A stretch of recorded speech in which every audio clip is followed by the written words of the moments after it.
You're watching LivingPianos.com, and I'm Robert Estrin. And this is a really important subject for any of you who own pianos. How to make your piano sound its best. Many of you know that Living Pianos started in 2006 as the world's first online piano store. And we've sold hundreds of pianos, if not thousands, over the years. And every single piano is a project, getting it to sound its best. So I thought I'd share some tips with you. I sometimes describe prepping a piano, that is preparing a piano, as one definition of infinity, going halfway again and again and again to perfection without ever reaching it. Of course, you can try to get as close as you can, and then maintaining it at that level is a challenge in itself. But I'm going to tell you what are the things that you can do. Now, first of all, we must assume that your piano's parts are not worn out. If you have a piano with rusty strings that are lifeless, you're not going to get a great sound. There's some techniques you might be able to get better sound out of bass strings by twisting them, cleaning them, and things of that nature. And if your hammers are worn out, there's only so much you can do if you don't have the felt to work with. So I'm going to make the assumption that your piano isn't worn out and there are no major problems. You don't have cracks in the soundboard or bridges that are cracked, and you don't have problems, because obviously that's going to make your piano sound a heck of a lot better if you take care of any issues you have with your piano. But even brand new pianos don't come new out of the box anywhere close to the potential. If you ever go to a piano store and you're shopping for a piano and say, oh, we'll give you one new in the box, run. You don't want that. It's up to the dealers to do the prep. And you can actually do days of work on a piano depending upon how far you want to go with it. Naturally, most dealers are not going to spend that kind of time. It's very expensive and time consuming.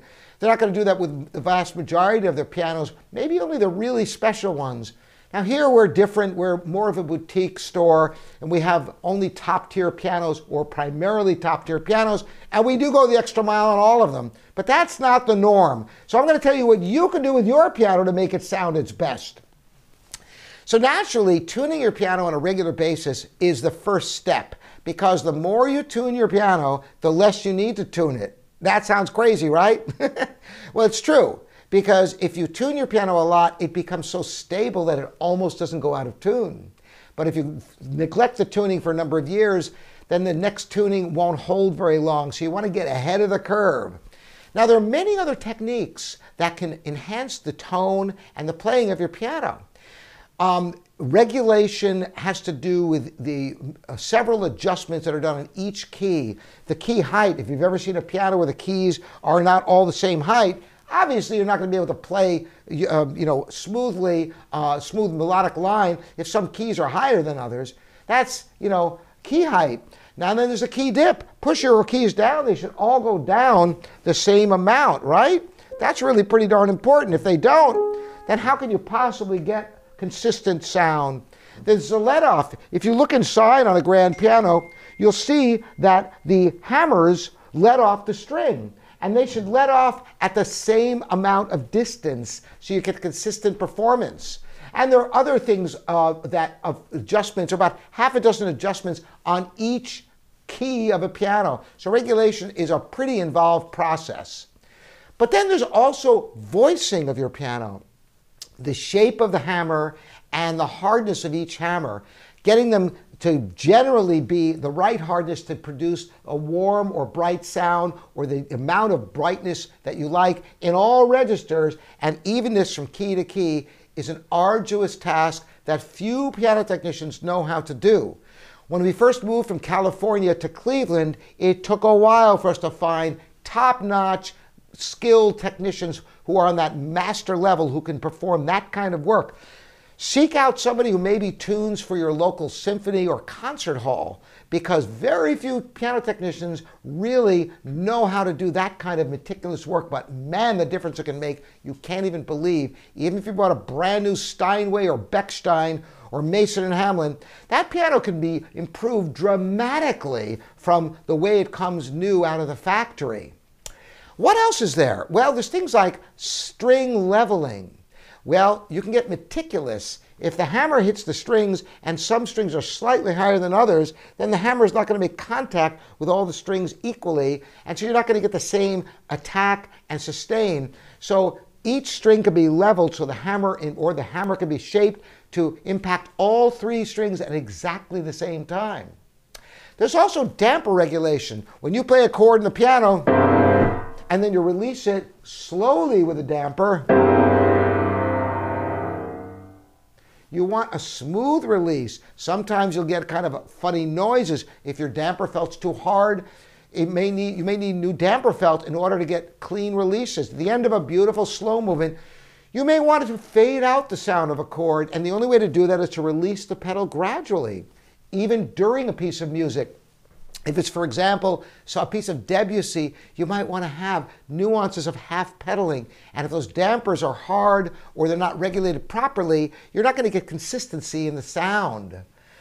There are many, many other things that can be done to enhance the sound. One of them is string termination. Yes, the strings have to terminate on either end of the part of the string that produces the sound, the speaking length of the string. Now, at that point where the string meets metal, you want it to be a clean place. Now, for example, when you keep playing your piano, the hammers are hitting the strings and they might elevate just a fraction of an inch. And if it's not a clean termination at the points where they meet the bridge, how can it possibly transfer the sound appropriately to the soundboard? It can't. Tapping the strings down at all the points of termination on the bridges can really enhance the sound. Now, keep in mind that if you do that, you'll have to tune your piano, but sometimes if you've never done this on your piano and you've played your piano and you're a strong player, it probably will make a big difference in getting more tone life. Because if you don't get good, solid, clean termination of the strings, how can you possibly get consistency from note to note? Some notes will sustain longer than others. So these are just some of the things. Now there's also the pedal, the damper. I talked about the damper regulation, but what about the una corda, the soft pedal? You notice that the action moves from side to side. It's a different part of the hammer that impacts the strings. And yes, you can actually voice the una corda, voicing that part of the hammer that comes in contact with the strings when you depress the una corda pedal. The middle pedal, the sostenuto pedal, also you have to make sure that that's adjusted properly, so it only holds the notes you want it to hold. And you know, there's a host of other things that can be done to enhance the sound of a piano, and sometimes it's different on different pianos. There's unique challenges with different pianos that you have to take into account. So these are just some of the common things that we do to pianos, and then you can consider doing to your piano. If you can find a high-level piano technician, it can make a world of difference in the sound of a piano. And I work closely with our technicians going back again and again. Sometimes, for example, the last octave, you hear all of those have a nice singing sound, clean, clear sound that rings. Sometimes you get to a certain note and it'll almost sound like a wooden sound, like a tapping sound instead of a nice pitched sound. And that's because of what's called strike point. The hammer has so little string up there, the string is so short that the hammer might not be hitting the string exactly. It could be hitting where the string meets the bridge, and it's not making a clean attack on the part of the string, once again, the speaking length of the string, and the hammer has to be adjusted ever so slightly, or sometimes the entire action with the cheek blocks can be adjusted to move in or out just slightly so the hammers are hitting exactly the point of the string that they should be hitting. Did I mention hammer alignment? Oh man, it just goes on and I keep thinking of more and more things. Hammer alignment. The hammers have to strike exactly center with the strings. And you know, they might not be perfectly aligned. Each hammer has to be aligned so it's hitting the strings exactly in the center where it's supposed to hit. These are so many techniques, and if I talk to my piano technicians, I could probably tell you more, but I've probably given you a whole lot to think about, and hopefully you have a piano technician who could take your piano to the next level. Let me know what works for you. And once again, I'm Robert Estrin. This is livingpianos.com, your online piano store, your online piano resource. We're here for you. Thanks for joining me.